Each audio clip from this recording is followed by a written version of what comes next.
Halo guys, balik lagi bersama Bang Theo di sini. Kali ini Bang Theo akan melanjutkan cerita Against the Sky Supreme.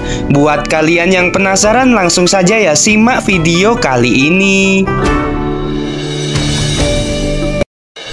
Pada saat ini, para murid di bawah Luwu memandang mayat Gaoyang yang telah terpisah kepala dari anggota tubuhnya. Air mata kesedihan dan rasa malu terlihat di wajah mereka. Melihat bahwa tidak ada mayat Ouyang Qian di tempat pertempuran, mereka tahu bahwa senior Ouyang Qian telah dihancurkan dengan kejam oleh Tan Yun. Gaoyang Xiaoqian, Luwu dengan rambut putih memutar matanya dengan air mata, berjalan gemetar menuju tubuh Gaoyang. Luwu berlutut di depan tubuh Gaoyang dan meraung keras terlepas dari identitasnya. Gaoyang Xiaoqian, kalian murid yang baik. Dalam tangisan seraknya, Luwu memuntahkan seteguk darah. Dia sedih dan sakit. 3 murid yang dia banggakan kehilangan nyawa mereka satu demi satu, hanya dalam kurun waktu 1 bulan. Pukulan seperti itu sulit diterimanya. Muridku yang baik Yeling, Gaoyang Xiaoqian, semuanya telah hilang. Luwu menyemburkan seteguk darah lagi sambil tertawa dengan sedih. Penatua, jangan sedih, Anda masih memiliki kami. Seorang murid membanting lututnya ke tanah. Penatua, kamu masih memiliki kami. Lebih dari 2.900 murid dengan suara keras berlutut dan bersujud. Luwu berdiri dengan tubuh gemetar, menatap para murid. Penglihatannya kabur karena air mata, dan dia gemetar. Anak-anak yang baik, aku baik-baik saja, cepat bangunlah. Kuburkan saudaramu Gaoyang. Setelah Luwu berbicara, dia perlahan menatap Tan Yun, dan suara kesedihan dan kemarahan masuk ke telinga Tan Yun dengan tenang. Kamu membunuh 3 murid pribadiku, dan cepat atau lambat aku akan membuatmu tidak bahagia. Pada saat ini, Tan Yun dapat berbicara dengan suara mengancam Luwu di depan Shen Subing, serta memerintahkan Duan Zhen untuk bunuh diri. Tapi Tan Yun tidak melakukan ini. Tidak ada alasan lain, hanya ada satu, yaitu Tan Yun ingin mengurus Luwu secara pribadi di masa depan. Kepala bawahan tidak sehat. Setelah Luwu meninggalkan sepatah kata kepada Shen Subing, dia mengeluarkan pedang terbang dan terbang. Ketika dia pergi, dia tidak lupa berteriak, "Dia Ken Jiang." Jiang Xia menggigil, menginjak pedang terbang dan mengikuti. Jiang Xia berpikir bahwa Tan Yunlah yang telah membuat rencana agar Gaoyang dan Ouyang Qian menghadapi Tan Yun. Tapi sekarang setelah keduanya mati, dia pasti akan menahan amarah dari Luwu. Bocah bau, lihat bagaimana kamu terluka. Shen Qingfeng buru-buru datang ke Tan Yun, mendukung Tan Yun dan menegur, kami telah mendengar tentang proses pertempuran antara kamu dan dengan 2 murid itu. Dengan kekuatan kamu, itu lebih dari cukup untuk membunuh salah satu dari mereka. Mengapa kamu harus mengambil risiko 1 melawan 2? Suara Tan Yun terdengar lemah, tetapi matanya sangat tegas. Dia Shen, karena keduanya memiliki niat untuk membunuhku. Bagaimana aku bisa melepaskannya? Musuh yang paling menakutkan adalah yang bersembunyi di belakangmu, bukan? Saya tidak mau jika hanya membunuh salah satu dari musuhku. Kamu terluka parah, jangan katakan itu. Shen Qingfeng menasehati Tan Yun. Kakak Tan, para murid Taman Obat Lingshan berkumpul satu demi satu dengan penuh semangat. Pada saat ini, Shen Subing berjalan ke arah Tan Yun selangkah demi selangkah. Dan segera para murid berhenti berbicara. Semua orang ingin melihat bagaimana ketua memberi penghargaan kepada Tan Yun. Tan Yun, kamu tidak perlu memberi hormat jika kamu terluka parah. Bibir Shen Subing terbuka dengan ringan, dan suara agung dan indah terdengar di telinga semua orang. Kepala ini memiliki sesuatu untuk ditanyakan kepada kamu, dan kamu harus menjawabnya dengan jujur. Murid terpatuh pada kepala. Suara lemah Tan Yun terdengar. Sen Subing berkata sedikit, "Jiwa janin apakah yang kamu miliki?" Sen Subing tidak bertanya tentang formasi pedang.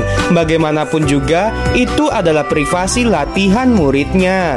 Tan Yun berkata tanpa ragu-ragu, "Murid dapat mengendalikan kekuatan emas. Seharusnya jiwa janin emas." Kemudian saya akan bertanya lagi. Samar-samar saya melihat kamu menggunakan 3 atribut, yaitu angin, guntur, kayu dalam formasi pedang. Bagaimana kamu menjelaskan ini? Kata Sen Subing. Ini adalah satu set formasi pedang yang murid dapatkan secara tidak sengaja.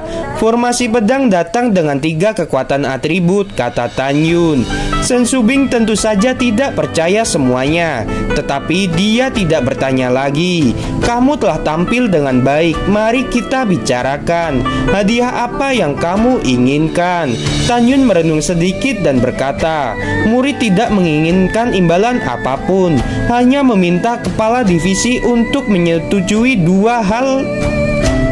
Tan Yun dengan hormat berkata, "Hal pertama, tolong umumkan bahwa meskipun para murid Taman Obat Lingsan adalah tukang, mereka tidak boleh dipermalukan dan dipukuli sesuka hati. Kedua, saya juga meminta ketua penggerak untuk menunda pembukaan dan pendakian pagoda ruang dan waktu tertinggi selama 3 hari." Mendengar ini, Sen Subing mengangkat alisnya. Hal pertama, kepala ini bisa setuju. Tetapi hal kedua, memanjat menara adalah upacara besar untuk semua murid dan mai saya. Kepala ini tidak dapat menunda waktu semua orang selama 3 hari karena kamu sendirian. Tan Yun mengerutkan alisnya. "Bisakah Anda setuju untuk menunda selama 4 jam lagi?" "Tidak apa-apa." Setelah menjawab, Sen Subing melihat sekeliling pada murid-muridnya, dan suara yang tidak diragukan lagi terdengar di telinga semua orang. "Karena semua orang ada di sini, kamu sebaiknya menunggu 4 jam lagi. Menara dibuka saat matahari terbenam. Pada kesempatan itu tentu saja kepala ini akan tinggal hari ini untuk menyaksikan kenaikan kalian." Ketika semua orang mendengar kepala divisi datang untuk menonton, mereka segera berlutut dengan gembira. Murid mematuhi perintah. "Ya," Sen Subing berkata sedikit dan memerintah, "Mulai sekarang, siapa yang berani mempermalukan dan memukuli murid Taman Pengobatan Lingsan tanpa alasan, mereka yang melanggar perintah akan diturunkan pangkatnya menjadi budakku dan milikku seumur hidup." Murid mengikuti perintah Anda. Hati semua orang terjengang. "Terima kasih kepala." Semua murid Taman Obat Lingsan membenturkan kepala mereka satu persatu. Kegembiraan mereka melampaui kata-kata. "Semua bangunlah," kata Sen Subing. Semua orang berdiri dengan hormat. Sen King Feng mengambil lengan Tan Yun yang terputus dari tanah dan berkata, "Kamu sangat terluka. Apakah kamu masih ingin memanjat menara saat matahari terbenam?" Dia Ken Sen, murid telah menunggu selama 1,5 bulan penuh. Hari ini akhirnya tiba. Murid tidak boleh menyerah memanjat menara karena cedera. Mata Tan Yun tegas dan dia berbisik, "Ada banyak orang yang ingin membunuhku sekarang, dan murid sangat ingin memasuki pagoda untuk berlatih selama 3 bulan." Sen King Feng menghela napas. "Kamu bocah bodoh. Kepala baru saja mengatakan bahwa kamu ingin diberi hadiah. Kepala jelas ingin meminta kamu untuk memasuki pagoda supaya berkultivasi dan membiarkan Anda pulih dari cedera Anda. Mengapa Anda tidak menyebutkannya?" Kata-kata Sen King Feng membangkitkan rasa ingin tahu dari puluhan ribu murid dan bahkan para tetua serta Sen Subing. Semua orang memandang Tan Yun, menunggu untuk menjawab. Namun, jawaban Tan Yun membuat orang harus berpikir mendalam dan harus menelaah kembali jawaban Tan Yun. Tan Yun menggelengkan kepalanya dan berkata dengan tulus, "Apakah itu nasib murid atau hal lain? Murid ini ingin membuat keputusan sendiri. Selama murid memiliki kemampuan untuk mendapatkan, murid masih ingin memperjuangkannya sendiri, sehingga tidak ada berutang budi kepada orang lain dan akan hidup lebih praktis." Mendengar ini, para tetua memandang Tanyun. Mata mereka penuh persetujuan. Hal yang sama berlaku untuk Sen Subing. Secara alami, sebagian besar murid juga demikian. Dan sangat sedikit orang yang menganggap Tanyun sebagai orang bodoh. Di mata segelintir orang ini, jika Anda bisa mendapatkan sesuatu dengan cuma-cuma, mengapa Anda harus bekerja keras? Tentu saja, setiap orang memiliki pandangan yang berbeda, meskipun mereka tidak tahu benar atau salah pemikiran mereka. Sen King Feng menghela napas dengan tulus, lalu melihat kembali ke penatua ke-6 dan berkata, "Saudara Sen, jangan ragu untuk menghubungkan lengan yang patah untuk bocah bau ini." Baiklah, Sen Wende mendatangi Tanyun dengan tenang. Ketika hendak menyembuhkan Tanyun, Tanyun dengan hormat berkata, "Tetua ke-6, tidak banyak waktu tersisa sampai pagoda dibuka. Murid ingin memulihkan kekuatan sesegera mungkin." Sen Wende terkejut. Dengan ekspresi bertanya di wajahnya, "Bocah bau, kamu tidak bisa bangun dengan cedera kamu saat ini. Kamu harus menyembuhkan cederamu terlebih dahulu." Tanyun berpikir untuk memasuki gerbang dalam selama 3 bulan menjalani kehidupan dan berurusan dengan musuh dalam pertempuran. Tanyun berkata dengan senyum pahitnya, "Tetua ke-6, di mata orang lain 3 bulan dapat berlalu dengan sekejap. Tetapi untuk saya itu sedikit melelahkan." Tetapi murid ini masih berpikir untuk tinggal di pagoda sementara waktu. Sen Wende memikirkan banyak musuh yang Tanyun punya dan mengangguk. "Ya, itu semua didasarkan pada dirimu. Dan saya sama dengan King Feng, saya menantikan aksimu di menara." Murid seharusnya tidak mengecewakan kedua tetua. Wajah pucat Tanyun menunjukkan senyum yang sombong. Jika tidak ada yang terjadi, murid ingin pulih dari cedera. Baiklah, Sen Wende tersenyum, menarik Sen King Feng ke arah kerumunan berbicara dan tertawa.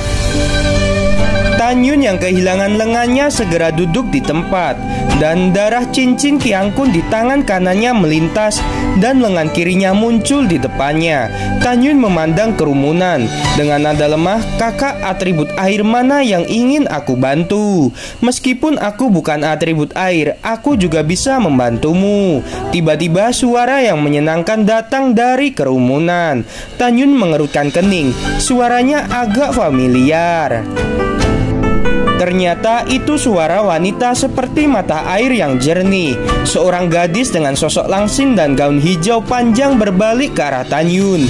Pinggangnya lembut dan penuh, otot-ototnya seperti lemak dan udaranya seperti anggrek. Wajahnya sangat indah, ditambah dengan gaun panjang hijaunya, mengungkapkan kebangsawanan yang melekat. "Apa, wanita cantik? Junior mana ini? Mengapa kita belum pernah melihatnya sebelumnya? Ya, dia tidak kalah dengan 13 wanita cantik dari pintu dalam. Siapakah dia? Dia hanya tingkat pertama dari Rana Jiwa Janin. Dia tampaknya menjadi murid baru, namun tingkat kultivasinya sangat rendah. Tetapi dia tidak malu-malu di depanku, dan dia pasti memiliki banyak latar belakang." Dalam pujian dari para murid, gadis berbaju hijau tiba-tiba berhenti ketika dia berjalan menuju Tanyun dan melewati Sen Subing. Kalimat berikutnya segera menyebabkan kegembaran di kerumunan. "Murid telah menemui guru. Saya berharap guru akan lebih muda dan lebih cantik." Gadis berbaju hijau berteriak dengan manis. Dia tidak lain adalah Nanggong Rushue, adik dari Nanggong Yukin yang merupakan cinta Tanyun pertama dulu. "Ya Tuhan, dia sebenarnya adalah murid utama kami. Kepala tidak pernah menerima murid sebelumnya." Mendengar seruan banyak orang, Tanyun tersenyum dalam hatinya. Ternyata dia adalah murid Sen Subing. Tanyun tidak asing dengan Nanggong Rushue. Setelah dia berpartisipasi dalam percobaan ngarai meteorit di gerbang luar, dia dan Meng Yao, Xiao dan Xian menjual rampasan. Para murid laki-laki mengatakan tidak ada lagi wanita cantik di gerbang luar. Mendengar itu, Nanggong Rushue mengatakan secara provokatif dan mengklaim Meng Yao dan Xiao tidak secantik saudara perempuannya.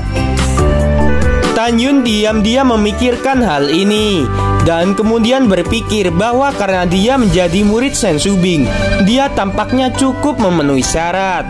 Pada saat ini, Sen Shubing tersenyum, meraih tangan Nanggong Rusue, melihat sekeliling ke kerumunan dan berkata dengan lembut, "Kepala ini akan memperkenalkan kepada kalian. Dia adalah junior kalian, namanya Nanggong Rusue, dan juga murid baru dari kepala ini." Setelah mendengar ini, para tetua mengepalkan tangan mereka. Selamat kepada kepala divisi. Selamat kepada ketua. Setelah semua murid memberi hormat, mereka semua memandang Nanggong Rusue dengan iri. Tampaknya dalam waktu singkat, pintu bagian dalam akan menjadi 14 wanita cantik. Nanggong Rusue tersenyum tipis dan segera menatap Sen Shubing dan berkata, "Guru, saya akan membantu kakak senior Tan. Kita akan pergi." Sen Shubing tersenyum dengan manis. Nanggong Rusue tersenyum dengan manis, dan setelah meninggalkan Sen Shubing, dia melanjutkan sikap mulia bawaannya. Dia berjalan ringan di depan Tan Yun dan mengangkat alisnya. "Kenapa kamu terkejut melihatku?" "Sejujurnya saya juga sangat terkejut. Pertama kali saya pergi ke bidang seni bela diri, saya melihat pertempuranmu." Mata Nanggong Rusue terkejut dan kembali normal. Dia membalikkan tangan gioknya, dan napas sedingin es menyelimuti lengan patah Tan Yun di depannya. Dalam sekejap, lapisan es tipis menutupi kedua lengan yang patah. "Lenganmu tidak akan membusuk." Nanggong Rusue bertepuk tangan dan berbalik. "Terima kasih." Setelah Tan Yun berterima kasih padanya, dia duduk bersila, menutup kelopak matanya yang berat, dan mulai memuntahkan kekuatan spiritual langit dan bumi secara normal. Dan pada saat yang sama, dia memulihkan kekuatannya. Luka terbuka dan berdaging perlahan menjadi sembuh. Lihat semuanya, kakak Tan memiliki kemampuan pemulihan yang begitu kuat. Seorang murid jelas menemukan kelainan Tan Yun dan tidak bisa menahan diri untuk berseru.